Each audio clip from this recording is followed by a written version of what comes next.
to Midway. This Midway team is a little interesting. I like them coming up. You know what? Go ahead then. Talk to me. You got literally one conference member from all three teams coming back. You're losing Atlantis White, 12 points per game, and Cassidy Darty, 9 points per game. But I think you're returning more, in my opinion. Could be the sneakiest, best returning group. Not the best returning group, but like the best of the sneakiest, the best of like the under the radar returning groups. Talk to me about why you like this Midway team.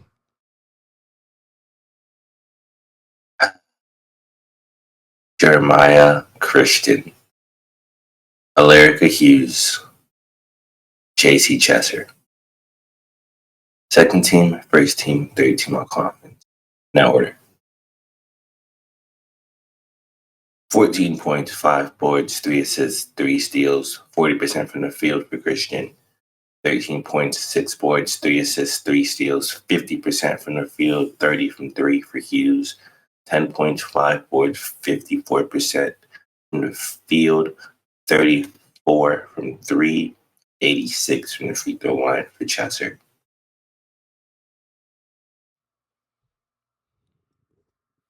If you don't call this this is magic. You see it on paper. You see who's returning. You see which division, which conference they are in. You just can't help but foresee them in the championship fighting against one of the top-rated teams, upsetting people. If you want to talk about a story, this is it. I do think Midway's returning group is going to be up there with some of the top dogs from last year. I think they have a very good offense brewing. They were 78 points per game last year. They're going to probably cross 80, I think, this year. I think that's a safe bet to make. Sure. They would be my team to shake things up on the east side. I think they're the ones that could get the 1 or the 2 from either Shawnee State and or Rio Grande. So I do think you cannot overlook this team at all. Their schedule, they've got University of Tennessee as the first game that I'm really looking at. That's going to be on Halloween. Bryan College, Bluefield, Union. Then you're going to have your first game of the conference against Rio Grande. I'm going to be tuned into that one for sure. It's going to be at Rio Grande as well. So if Midway goes in there into Rio Grande, Ohio, and takes that win from this Rio Grande team, I may have to immediately be like, all right, Midway, you're going to get that number 2 seed. Again, I'm not going to overreact. That's going to be a game where if Rio Grande loses, I'm going to be a little shocked, not going to lie, but I'm not going to overreact. But if Midway wins, I'm going to give them a little bit more credit. Rio Grande have gotten the respect of saying, we can wait till the postseason. Now, again, if we get into halfway through the season and it's not looking too hot, it's a little different. But for now, I'm going to give them a lot of leeway because they've proven that they can do it multiple times and not just one time. One team per conference who we can't, we're sticking with them through it end. It's Midway. All right. 1,000,000%. Midway, you've gotten a believer and a bus driver for your fan bus now in Lex, and again, we're gonna be picking a lot of these teams. So I'm very excited once we get there. IU East, new head coach, Sean Chaffin. Congratulations to him. We're going to start with their schedule. Their schedule is not out, unfortunately. Oh, yes, it is. I knew it. I saw it. The schedule is out. They've got Mount Vernon Nazarene, St. Francis of Indiana, Olivet Nazarene. Shout out to Coach Caleb there. And then they've got Lindsey Wilson, Campbellsville, Taylor. Their first conference game, I believe, is going to be against Kentucky Christian. We'll preview Kentucky Christian in a minute here. Solid non-conference slate. You've got Lindsey Wilson to Campbellsville, who I think are going to help. I think there might be losses, though. Again, not knowing too much from this team. You're returning Taylor Ferris, first-team all-conference member, Peyton Wells, who's going to be a very solid 13 points per game. Alyssa Morris, Grace Kramer, Trinity Archie, and Abby Lucas combining for about 17 on 30% field goal shooting. I like them. This is my Midway team from you, Lex. I feel like this team could be. Now, I don't think they're going to be a top 2 seed, but I do think they could be a top 3 seed. I think they could improve. I think the new voice is going to be very good for them, and it could just help in adding to the next step in the process. You are losing Sally Morstan, who's a second-team all-conference member, but while her impact is going to be felt when it's gone, 9 points per game, 46% from the field, 34% from a three-point line, you have enough of a collective coming back possibly to make up for it. I do need those changes to happen for points per game and opponents' points per game. You're getting 68, but you're giving up 73. I don't think this team is too good to be doing that. And B, I think there's a better offense. And C, I think there's a better defense in this team for sure. So I'm looking for them to not just flip it.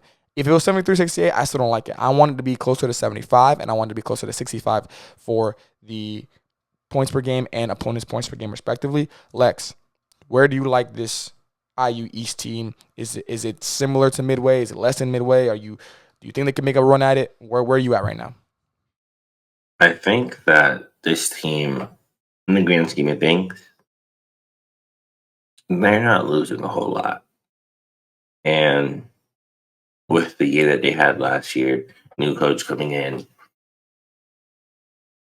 I see an upside.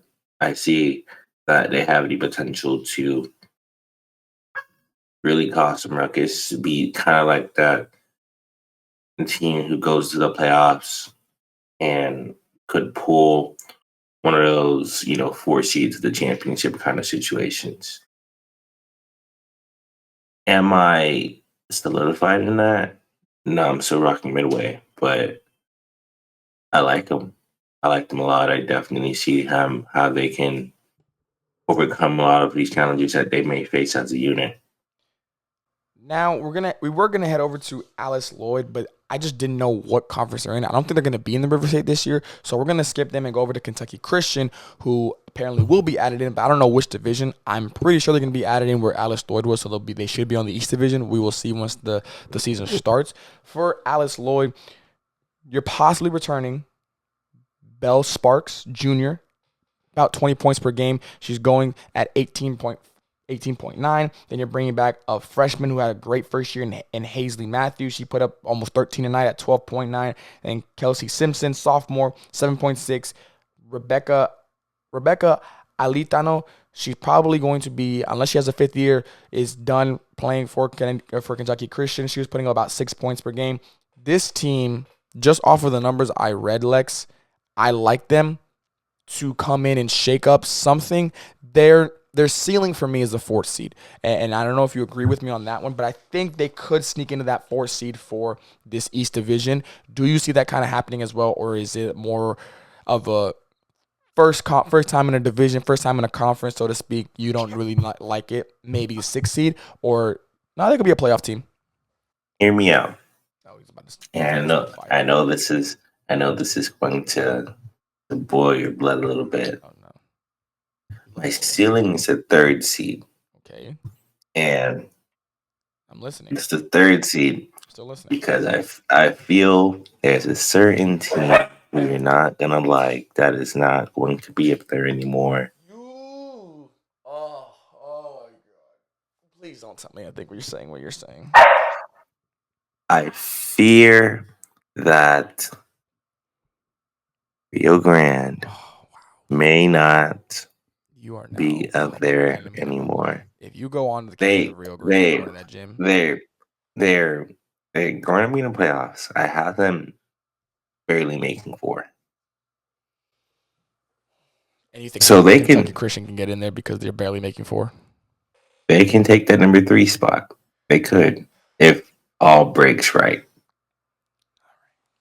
On that note, Kentucky Christian, very good schedule. They've got at Cumberland Patriots on October 24th, and they've got St. Francis, Illinois on November 1st. That'll be a home game for them. Mount Vernon Nazarene at Mount Vernon Nazarene on the 14th of November. Lindsey Wilson, Cumberland, both on the road. And your first conference game is going to be IU East. I want to see Rio Grande, January 3rd at home. You and I are going to have a watch party for that one because we're going to be 100% clearly on opposite sides, and that's going to be great for TV. So we're definitely going to have to do that for sure. I get what you're saying on why you're low on Rio Grande and why you're high on Kentucky Christian. I'm high on Kentucky Christian too. I think they could get a 4th seed. Logical person. I think they get a 4th seed, but I don't think Rio Grande. Lowest is 3. I'm not going any lower than that.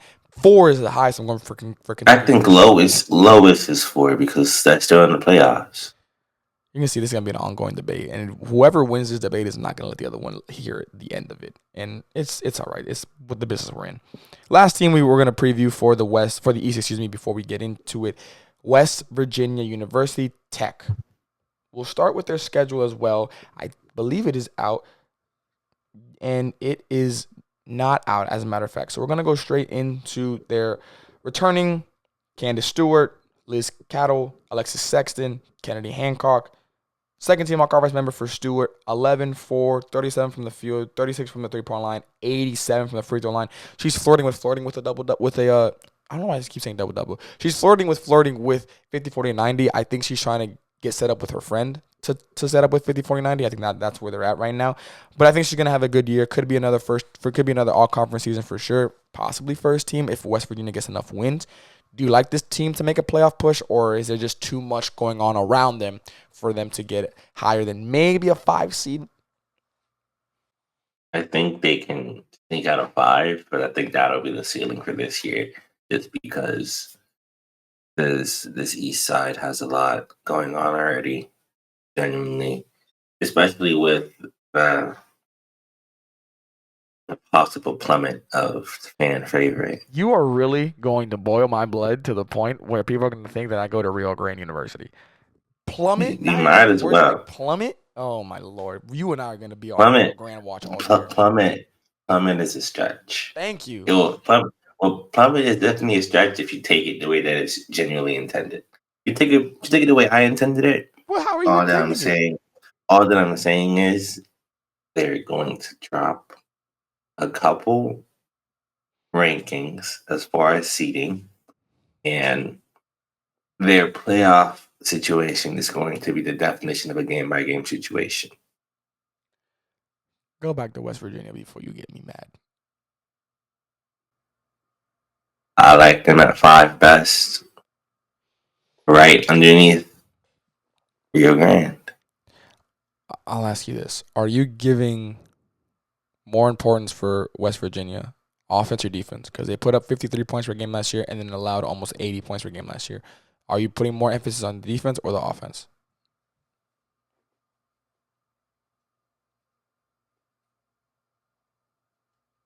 Definitely offense.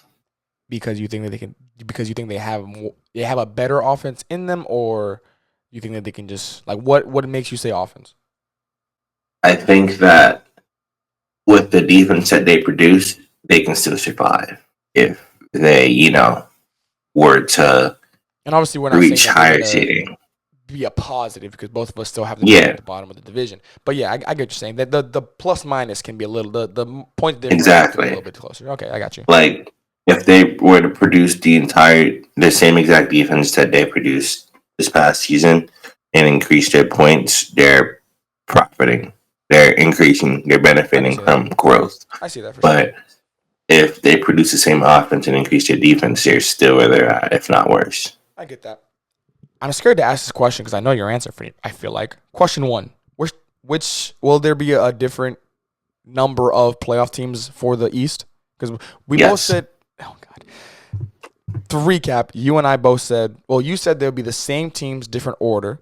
I said there'll be 2 new teams. How many teams are you putting into the East Division this year in the postseason? Or should I say who's staying? Shawnee's staying. Shawnee's staying, Midway staying, Rio Grande is staying. At the bottom, though, but they're staying. I'm sure. Who's adding in? And then the adding is Kentucky. I like that. I would go with Shawnee staying, Rio staying. I'm going to go Midway staying. Midway better stay, I was going to say. And Kentucky Christian. I'll go with the same 4. I think the same 4. So I do think, technically, I feel like it'll be a pretty even number of playoff teams. I don't think there'll be too much new for both divisions. I think you're the one obviously going to be saying there's more new for the East and the West, even though you're saying there's a change in the West for sure. Which division, will have a tighter race for number 1, and then we'll do the tiers for the East, and then we'll talk about the championship picture at the end. Which division do you have a tighter race for number 1? West. For sure. West. So you think the Bearcats race with the Grenadiers are going to be closer, right? Yes. I agree. I fully agree. Now, I do think the Shawnee State, Rio Grande, I'm throwing Midway in there. Like, I'm going to throw them in there. That You have to race, throw them in there. I think the Because East. the race is now Shawnee State and Midway. Oh, God. I think the East has more teams in the hunt for number one, but I think the West has a tighter race between those two teams.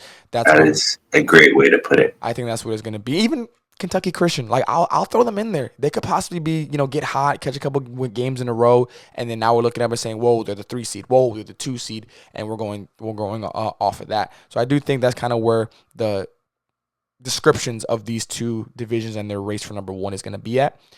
For the way too early tiers for the East Division, we'll do the same things. We'll go 1, 2, 2, 1. Break right. I believe we both have West Virginia. Yes. At the door. Ooh, I know you about to get me hot with this one. I'm going to go first because I know I'm not going to go crazy. I'm going to go, give me IU East at the door.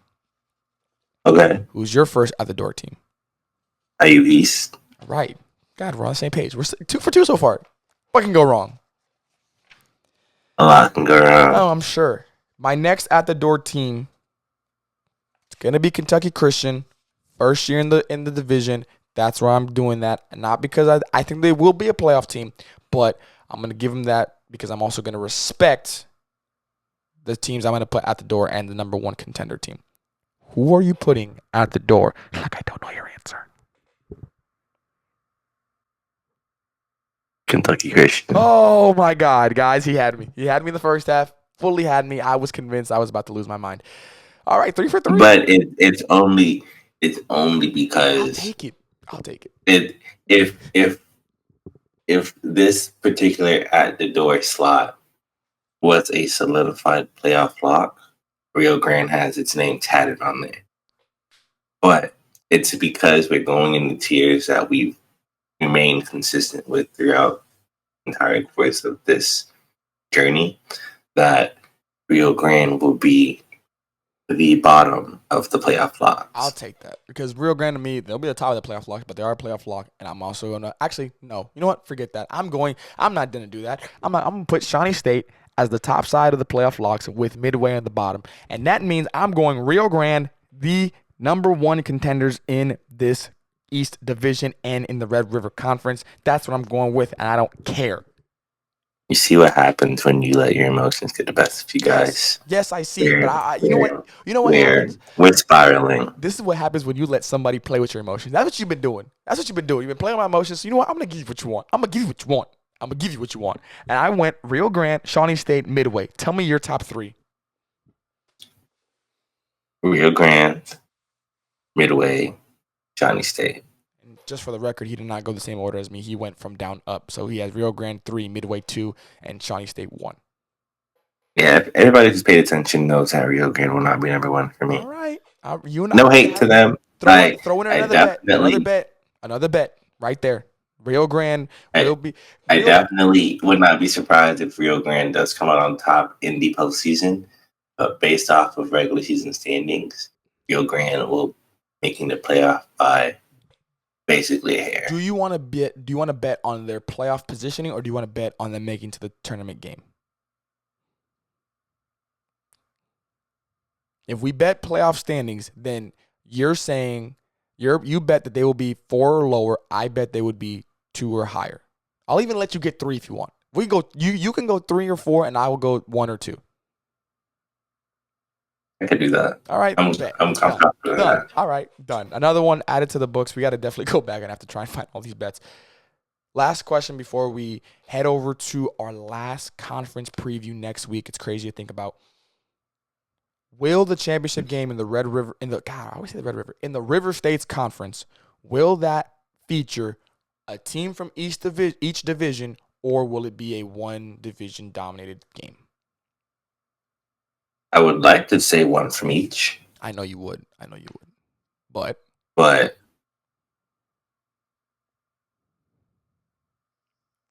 the East is the East. It's really 50-50. It depends on if who I think will make the playoffs, which is County State, Rio Grande, Midway, and Kentucky Christian. And then we have Brescia, IU Southeast, IU Kokomo, and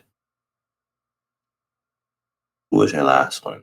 It was one of the new coaches. I'm going with St. Mary's. Yeah.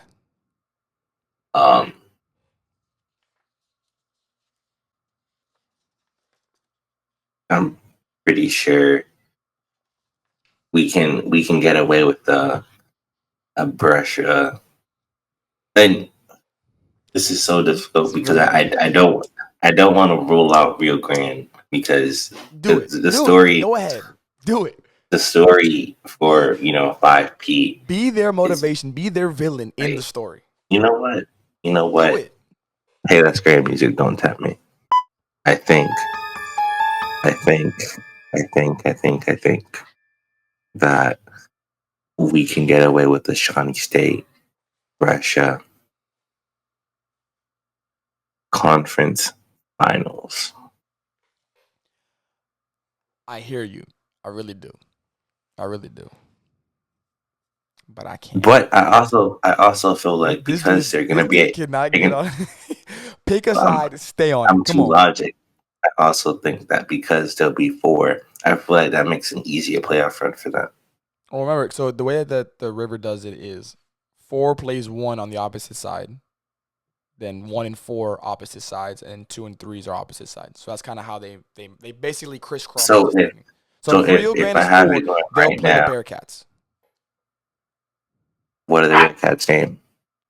Brescia. Ridiculous.